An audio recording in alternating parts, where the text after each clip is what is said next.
유대인의 지혜서인 탈무드에는 이러한 말씀이 있어요. 세상에서 가장 지혜로운 사람은 배우는 사람이고 세상에서 가장 행복한 사람은 감사하는 사람이다. 감사하는 사람이다.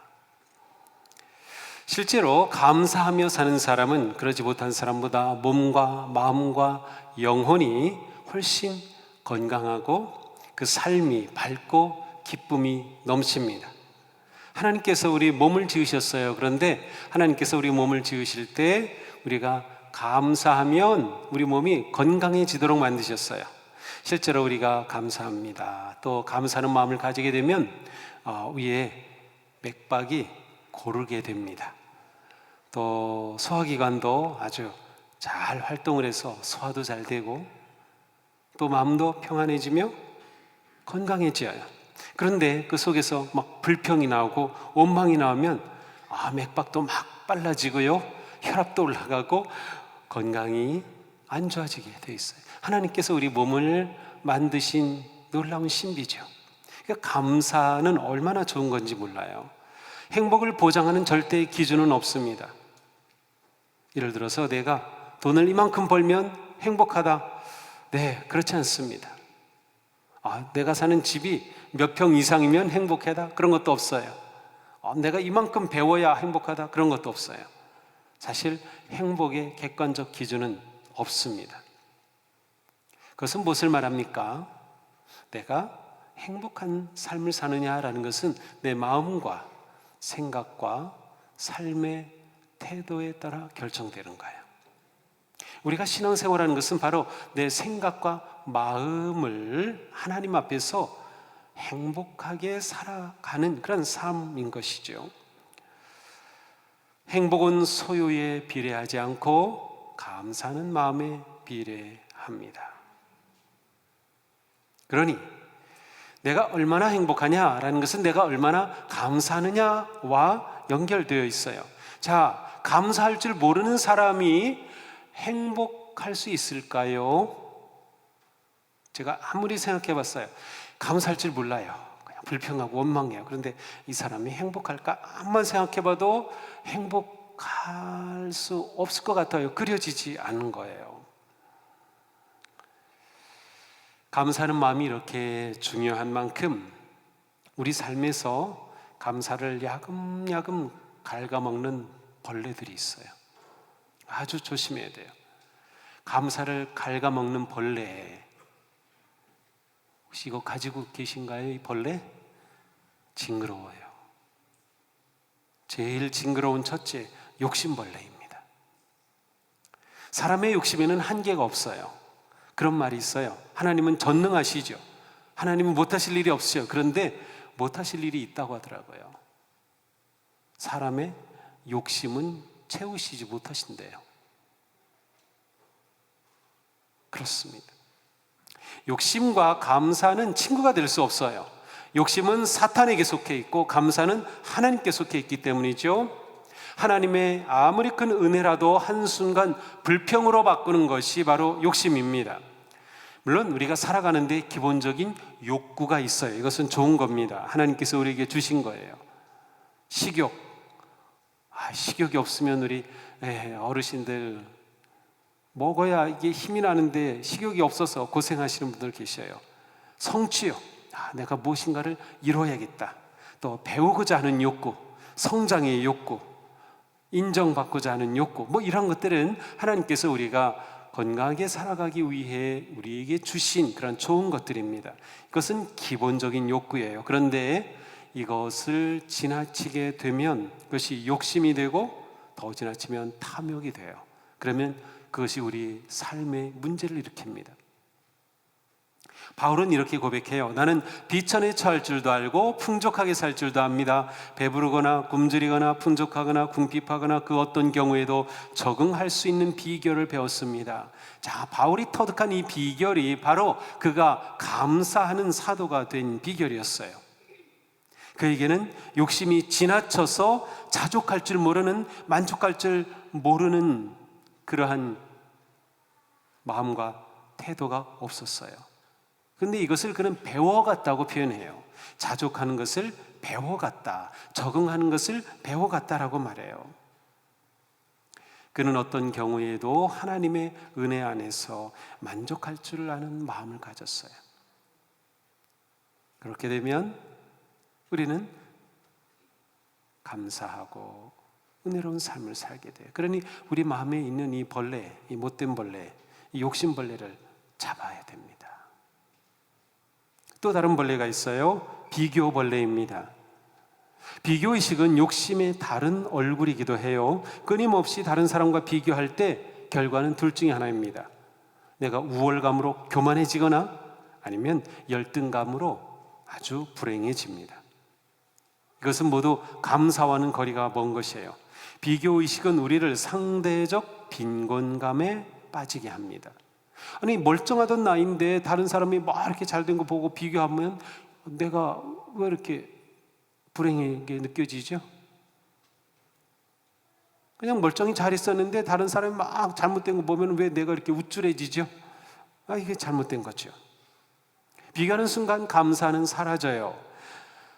모차르트의 생애를 그린 아마데우스라는 영화가 있는데 거기 보면 그 당시 아주 최고의 음악가였던 살리에르가 있어요. 근데 이 살리에르는 대단한 명성도 얻고 사람들의 인정도 받는 그런 사람이었는데 모차르트가 갑자기 나타나면서 이 나이도 어린이 모차르트가 천재적인 그러한 예능으로 막 대단하게 사람들 앞에 이제 연주하고 막 인정을 받기 시작하니까 비교의식 가운데 살리에르는 점점 자기 인생을 저주하면서 불행에 빠져들어요.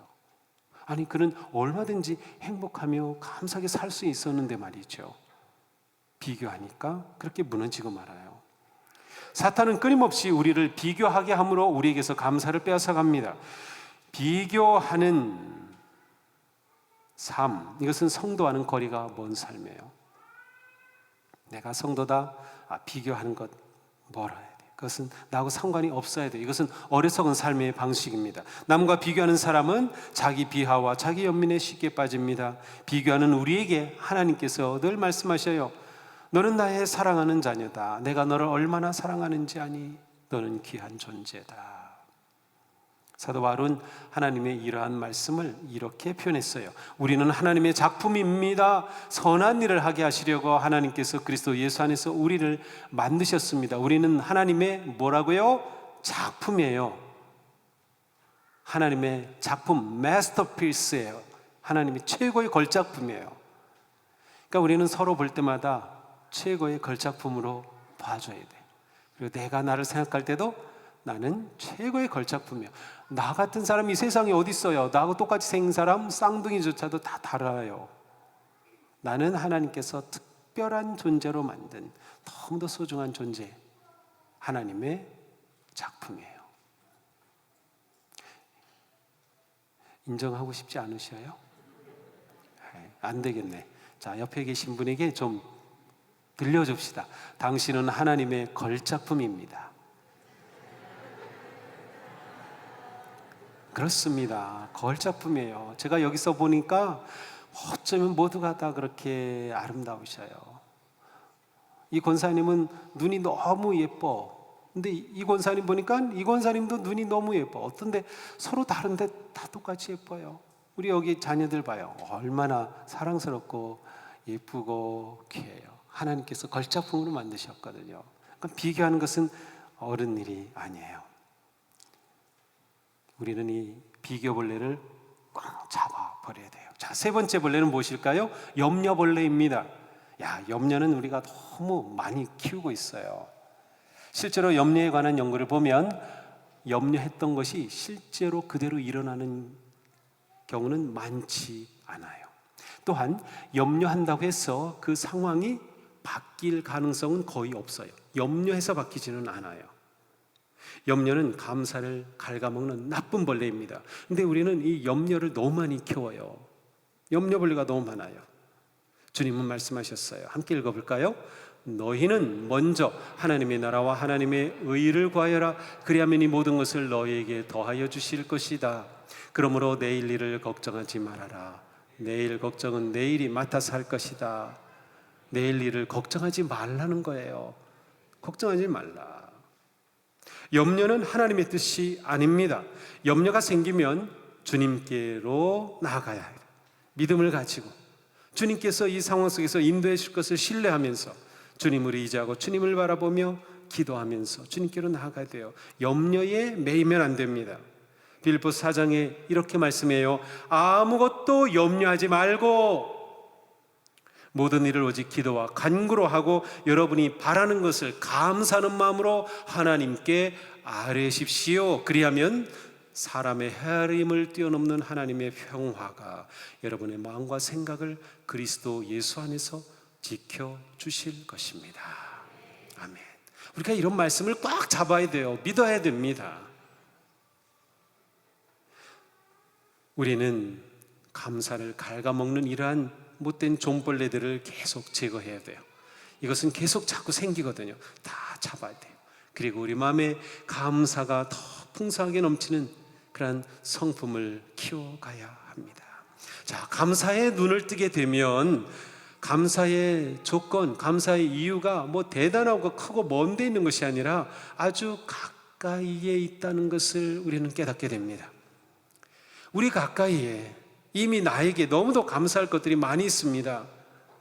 우리가 지치고 힘들 때, 여러 가지로 낙담하게 될 때 중요한 것은 내가 하나님의 사랑받는 구원의 은혜를 입었다는 것을 깨닫는 것이 중요합니다. 하나님의 구원의 은혜에 대한 감사는 우리 자신의 존재에 대한 감사예요. 아까 우리는 하나님의 걸작품이라고 그랬어요.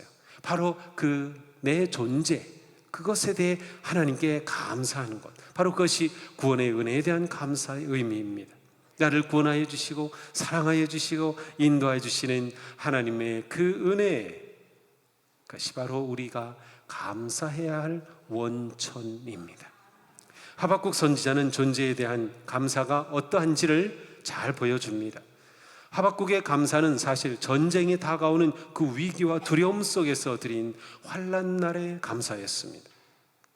그 당시 강대국 바빌론이 유다를 침략할 것이라 하는 그런 소식, 침략해오는 그런 소식에 두려움에 휩싸였어요. 그래서 하박국 선지자는 그 두려움 가운데 이렇게 말합니다. 그 소리를 듣고 내 창자가 뒤틀린다. 그 소리에 내 입술이 떨린다. 나 뼈가 속에서부터 썩어 들어간다. 내 다리가 후들거린다. 얼마나 두려웠길래 말이죠.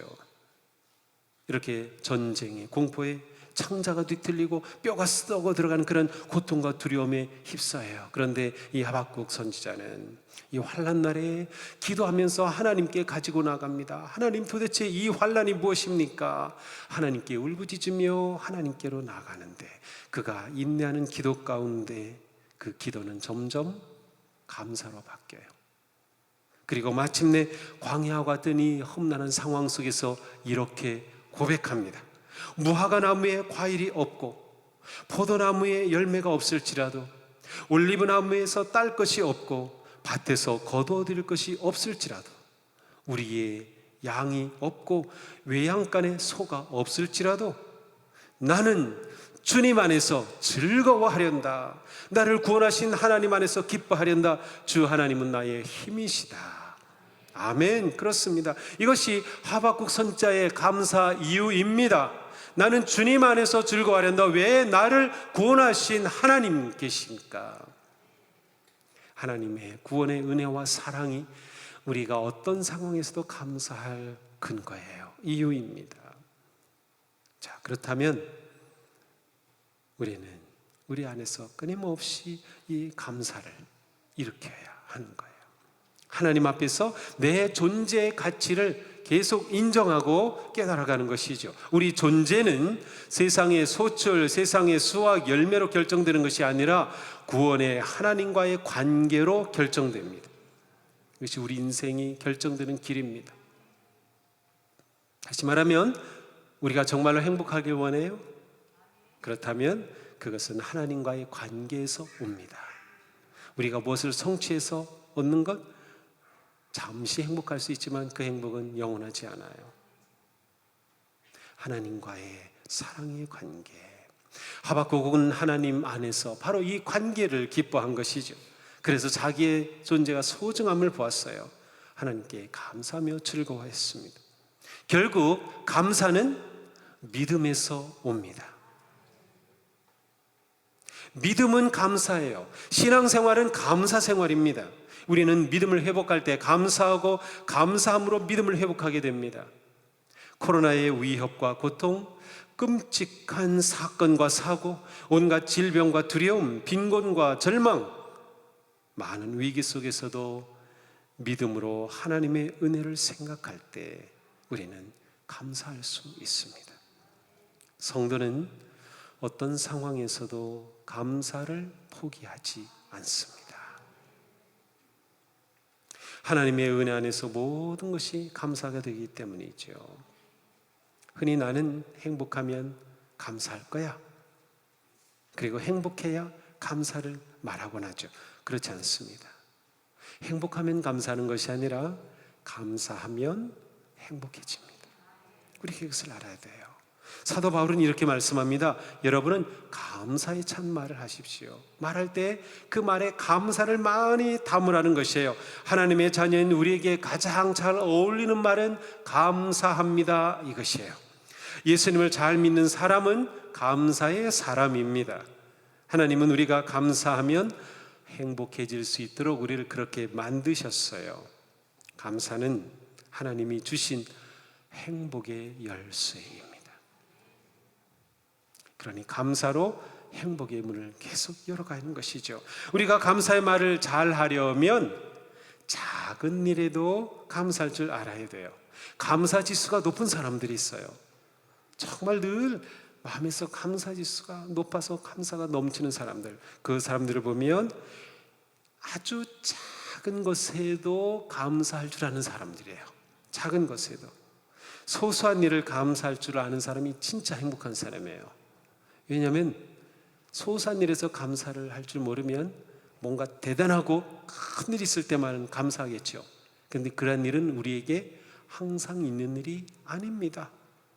또 금방 사라져요. 하지만 우리의 일상 가운데 소소한 일은 늘 우리 곁에 있어요. 작은 것에서 감사할 줄 아는 사람이 진정으로 행복한 거예요. 행복 지수는 감사 지수가 결정한다입니다. 우리가 이렇게 편하게 숨 쉴 수 있는 게 얼마나 감사한가요? 제가 지난 한 주간은 5day 영성 아카데미 가서 강의를 했었는데 거기에 원주에서 오신 권사님이 계셨어요. 근데 그분이 이제 폐암으로 폐수술을 하시고 이제는 완전히 회복이 되셨는데 그냥 평지를 걷는 건 괜찮은데 조그만 언덕이 있어도 걸으시면 숨이 금방 차가지고 그냥 조금 가시다가는 서서 하시고 또 가시고 그래요. 그냥 5분이면 충분히 갈 수 있는 거리를 한 15분 이상 걸려요.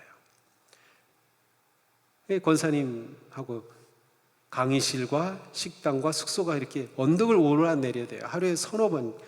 근데 그분하고 같이 이렇게 걸으면서 아유 권사님 걷는 게 너무 힘드시죠? 차로 모셔드릴까요? 아유 괜찮습니다 목사님. 제가 이렇게 걸을 수 있는 거가 얼마나 행복한데요. 감사한 일이죠 하면서 감사하다는 거예요. 그 권사님 그냥 보기만 하면은 너무 안타까워요. 한 걸음 한 걸음 걷는 게 그렇게 힘드니까. 그런데 감사하시다는 거예요. 얼마나 감동적인 모습이었는지 몰라요. 감사. 이것은 우리에게 너무도 중요한 일입니다. 자신에게 감사할 게 얼마나 많은지 한번 생각해 보세요. 너무나도 많을 겁니다. 어젯밤에 비가 너무나도 와가지고 내일 추수감사절인데 예배 드릴 때 비가 오면 안 될 텐데 물론 예보에는 이제 새벽이 지나면 그칠 거라고 되어 있긴 했지만 그런데 아침에 나오보니 비가 그치고 상쾌한 공기 맑은 그러한 하늘을 보면서 얼마나 감사한지 몰라요. 그 공기를 들이마시는데 저절로 제 몸이 좋아가지고 막 뛰는 거예요. 세포들이 좋아가지고 막 날뛰어요. 얼마나 감사합니까? 자기에게 감사할 것 한번 찾아보세요. 너무나도 많습니다. 우리가 이렇게 함께 예배할 수 있는 것 감사하지 않은가요? 내가 소리를 내 찬송할 수 있는 것 감사하지 않은가요? 이렇게 아름다운 탐스러운 과일을 볼 수 있는 것 감사하지 않은가요? 나는 먹어야 감사하겠다. 그러면 예배 끝나고 오세요. 제가 드릴게요. 한번 맛보세요. 사과가 아주 맛있게 생겼네요. 포도도 있고, 사실은 모든 게 감사입니다. 내가 잘나가지고 아니면 내 힘으로 이룬 게 뭐가 있나요? 감사할 수밖에 없는 거죠. 그렇습니다. 평범한 삶에 대해 감사하는 마음은 하나님께 드리는 최고의 기도다, 이란 말이 있습니다. 평범한 것에 감사할 줄 알면 우리는 감사의 사람이 되고, 감사의 사람이 되면 행복해집니다. 행복해져요. 자, 그런데 중요한 것이 있어요. 그것은 이 감사를 잘 표현하는 것입니다. 이런 말이 있어요. 노래를 부를 때까지는 노래가 아니며, 종은 울릴 때까지 종이 아니고, 사랑은 표현할 때까지 사랑이 아니며, 복은 감사할 때까지 복이 아니다. 유대인들은 이렇게 말합니다. 감사합니다 라는 말이 혀에 붙기 전까지는 아이에게 아무 말도 가르치지 말아라. 감사가 이렇게 중요합니다.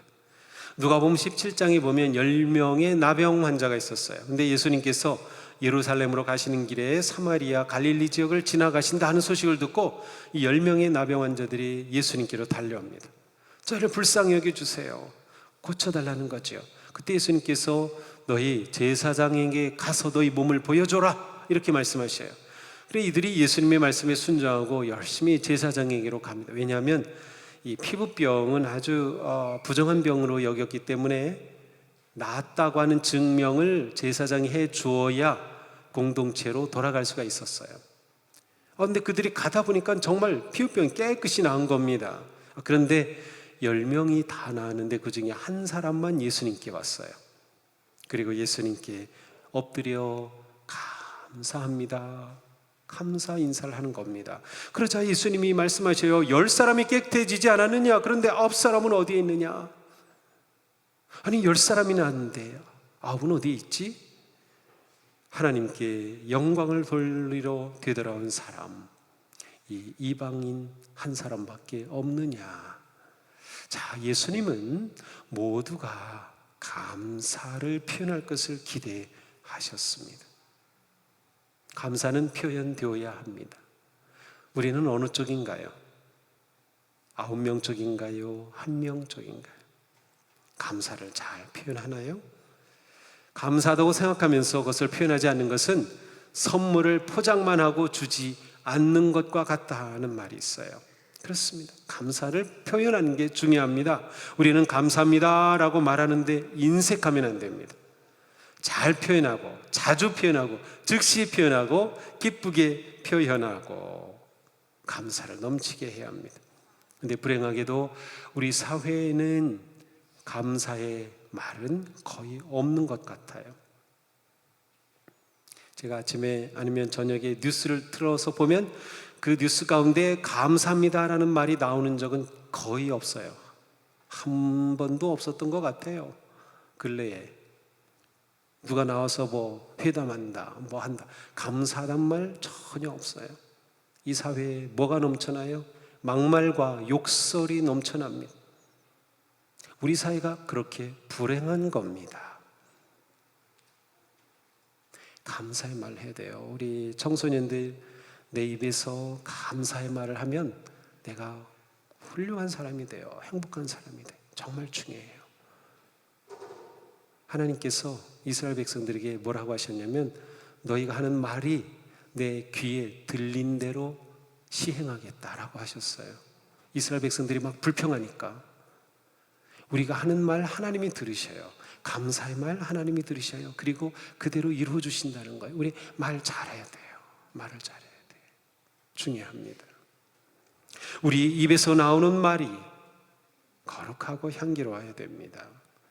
에베소 5장에 이런 말씀이 있어요. 더러운 말과 어리석은 말과 상스러운 농담은 여러분에게 어울리지 않습니다. 오히려 여러분은 감사의 참말을 하십시오. 그래요. 우리가 예수님을 믿고 교회 다닌다? 그렇다면 상스러운 말, 더러운 말, 욕설은 우리에게 어울리지 않습니다. 우리 입에서 나오는 말이 향기롭고 복되고 거룩한 말이 되기를 축복합니다. 그러한 말을 통해 우리의 삶이 더욱 행복해질 줄로 믿습니다. 말이 인생을 만들기 때문입니다. 행복한 사람이 상스러운 말을 할 리가 없습니다. 감사의 말을 하지 않으면서 행복할 수 없습니다. 감사는 행복의 에너지가 됩니다. 작은 일에도 감사하고요, 언제나 감사하고 진심으로 감사하는 우리가 되기를 축복합니다. 자, 우리가 반복적으로 행동하면 그것이 뭐가 되죠? 습관이 되어요. 그래서 습관이 사람을 만들죠. 감사도 마찬가지. 그래서 우리는 감사의 습관을 우리 안에 키워야 합니다. 이것이 좋은 습관을 우리 키우는 거예요. 불평하는 습관 가진 사람은 늘 불평합니다. 혹시 주변에 그런 사람들이 있나요? 무슨 일이 있어도 불평해. 그런데 감사하는 습관이 있는 사람은 무슨 일이 있어도 감사합니다. 누가 행복해 보이던가요? 감사가 습관이 된 사람은 어떤 상황에서도 감사를 찾고 감사를 표현합니다. 그러므로 불평은 불행의 연습이고 감사는 행복의 연습입니다. 우리가 어떤 인생을 살 것인가는 우리의 선택입니다. 우리가 어떤 습관을 키우느냐, 그것에 따라 우리 인생이 달라질 겁니다. 믿음의 사람은 언제나 감사를 선택합니다. 하나님은 우리가 감사하는 인생이 되기를 원하십니다. 데살로니가에 이러한 말씀이 있어요. 우리 같이 한번 읽어볼까요?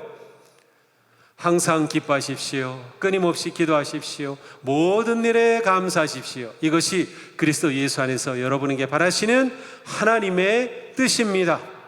아멘. 하나님의 뜻은 우리가 모든 일에 감사하는 거예요. 모든 일에 감사하는 것. 사탄은 우리에게 이렇게 속삭입니다.